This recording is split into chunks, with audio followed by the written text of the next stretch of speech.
Ayoko na mag-aral kasi marami naman akong stock knowledge. 1 plus 1 equals 11. 2 plus 2 equals 22. Ang galing ko talaga.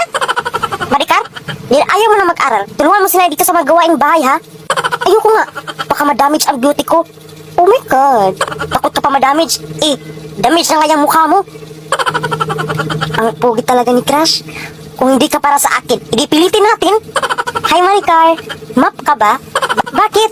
Kasi ako ang mapa sa buhay mo. Alam ko na yan. Hindi. Para kasing map, buhok mo pala ang sarap imap sa sahig. Grabe ka naman, nakaka-hurt.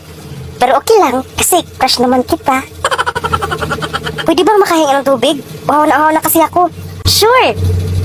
Tagayumahin kita. Sure ako ma-inlove ka talaga sa akin. Ito na po yung tubig mo. Salamat ha, ang bait mo talaga. Iyo, pwede bang painom?